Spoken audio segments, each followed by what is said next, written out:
एक बार एक गांव में एक साधु रहता था जो भगवान पर बहुत विश्वास रखता था।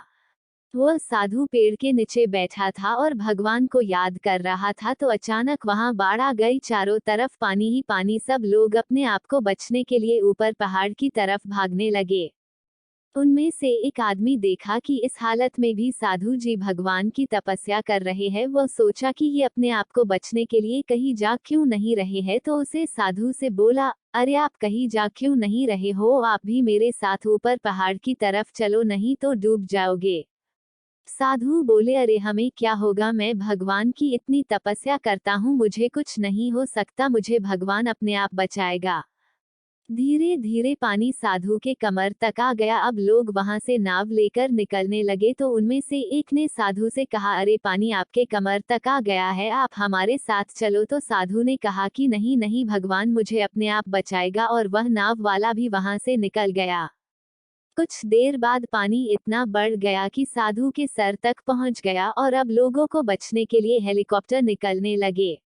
एक हेलीकॉप्टर साधु के पास आया जो कि आखिरी हेलीकॉप्टर था। साधु के पास नीचे रस्सी फेंकी और बोला, इसे पकड़ो और ऊपर आ जाओ, नहीं आप डूब जाओगे, यह आखिरी हेलीकॉप्टर है और आपके पास में दूसरा कोई रास्ता नहीं है बचने के लिए। साधु ने कहा, ये रस्सी वापस ऊपर खींच लो और आप चले जाओ, मुझे भगवान के ऊपर पूरा भरोसा है, वह मुझे बचा लेगा। पानी काफी ऊपर आ गया, पेड़ डूब गया और साधु की भी डूबने से मौत हो गई।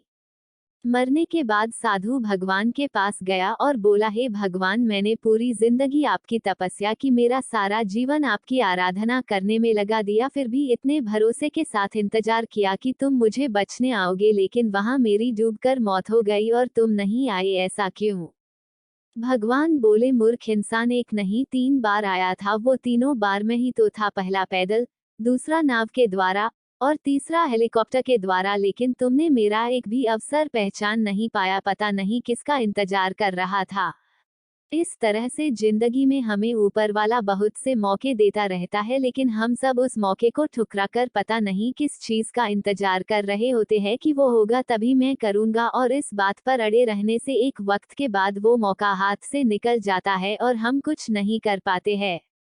तो किसी भी अच्छे समय का इंतजार मत करो, जो भी करना है आज और अभी से ही शुरू कर दो। अगर आपको ये कहानी अच्छी लगी हो तो अपने दोस्तों के साथ अपने सोशल मीडिया अकाउंट जैसे फेसबुक, व्हाट्सएप आदि पर जरूर शेयर करें। धन्यवाद।